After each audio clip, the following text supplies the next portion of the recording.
Hello everyone. Dr. Ryan, Executive Consultant with Ambit Energy, here today to go over customer trainings. Exactly step by step how to go about gathering customers inside of this business. And I'm going to teach you the psychology and the verbiage you need to go out there and effectively gather customers. Now I'm going to go over a three-step approach on how to go about gathering customers. And step number one is asking for support. And let's say I have Mary, and Mary is my sister.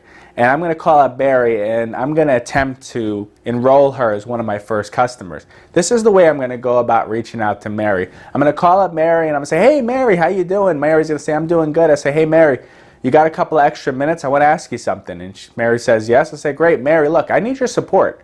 It's not going to cost you anything. It's not going to change anything you're doing right now. And in fact, it's going to save you some money. If that were the case, Mary, can I count on your support?" Naturally, Mary will turn around and she'll say, "What is it?" And I'll say, "Well, Mary, it's not going to cost you anything. It's not going to inconvenience you. And you'll save a little bit of money with nothing changing." If that were true based on all of the support I've given you in the past, Mary, can I count on your support? And I just ask it again. Usually when you go about asking the question the first time, they'll come back and they'll always say, "What is it?" And then I'm basically just going to repeat the same exact question back to them, just in a different way. Now, Mary says yes. Usually when you ask the question a second time, they'll say yes. I'll say, "Great. Now I'm going to go into step number two." Step number two is telling them why you need their support. So I'm going to say, "Mary, I started a part-time business that's actually going to allow me to fund Josh's college education. And like I said, I'm not calling you to ask you for any money, but your nephew Josh is headed to college in a few years. And I got to taking a look at his account and where the savings was for his college fund. It is not where it needs to be. And doing what I'm doing now is not going to get it to where it needs to be. So I started a part-time business that's going to allow me to get Josh's college fund to where it needs to be. To really use your support in this new business that I got started with. And you'd be a big help if you'd be able to help me out." Now what I did there was I shared my why with her. You see, what you want to do is you want to have a strong, compelling why. And the stronger your why is, the more effective this customer gathering approach will be. Because people will become your customer to support your why more likely than they would become your customer just to save a couple of bucks on their energy bill. So that's why you always want to be able to share your why, and you want to know what your why is, and you want to hold it in front of you and be willing to share it with people. Because now in this step of the process, if Mary's saying no, she's saying no to helping her nephew Josh out of his college fund. You see where it's going with this? So you want to be able to have a strong, compelling why that you can share with your potential customers. Step number three is telling them why you need their support. And the way I'll go about doing this in this example is I'm going to be referring to a company called Con Edison. And that's just the local incumbent in the area that my sister Mary lives in. Now you're going to use the incumbent provider of the potential customer in your approach. So the way I'm going to go about doing this is I'm going to say, "Hey Mary, do you recall receiving a letter from Con Edison informing you that you have a right to choose your energy supplier?" And some people might say yes, and some people might say no. Either way, it doesn't matter. And then I'm going to say, "Mary, were you aware that Con Edison buys energy from multiple sources and then they resell it to you as a consumer?"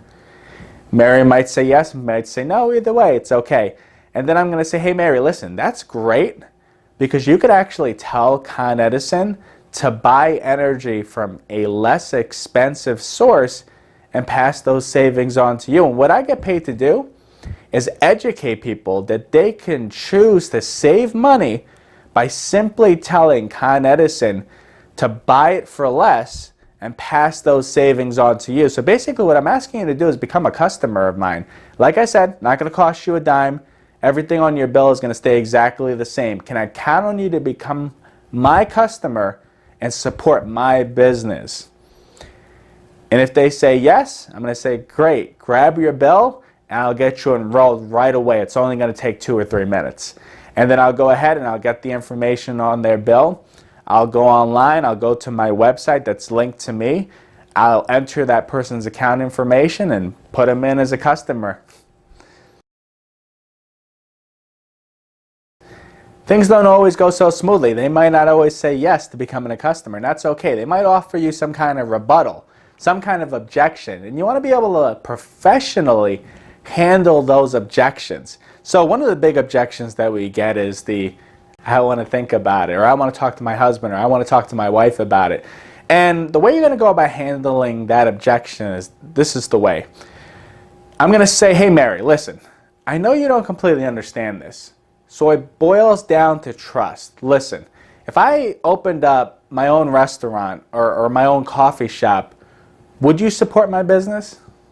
And of course Mary's going to say, yes, of course I would support your business. And I'm going to say, well Mary, this is no different, except in this case your support won't actually cost you a dime. Instead, it's actually going to put money back in your pocket. And Mary, I've done my due diligence. I would never ask you to do anything that would hurt you and your family. And I'm telling you that I can help you save money with nothing changing. So please be one of my regular customers. It's only going to take a couple of minutes and it would really mean the world to me.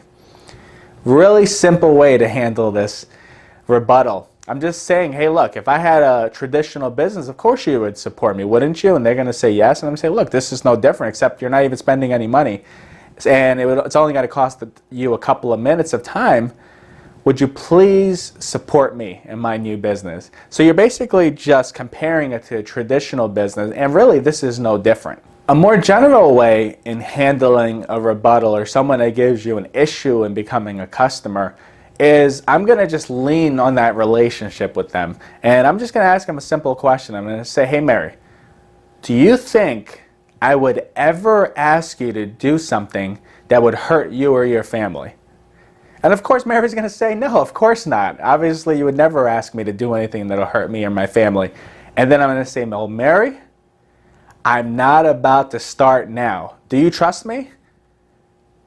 Of course Mary's going to say yes, and I'm going to say, look, this is important to me, and it would really mean a lot to me if you would become one of my first few customers and support my business. Another rebuttal that you'll get, another objection that you'll get is, I did this before my bill went up. And I'm going to handle it by saying this. I'm going to say, Mary, listen, you're not signing any contracts. So for any reason your bill were to go up, I would get you right back to where you were before. So you really have nothing to lose by just trying it out for a month. So can I count on you to demo my service for a month and support me in my new business? Once in a while, you'll get a question, who is Ambit? Or what is Ambit Energy? And the way I'll handle that is I'll just give them the facts. I'll say, Ambit Energy was a company that was actually recognized by the Inc. 500 magazine as the #1 fastest growing company in North America. In 2010, we were ranked highest by J.D. Power and Associates in customer satisfaction.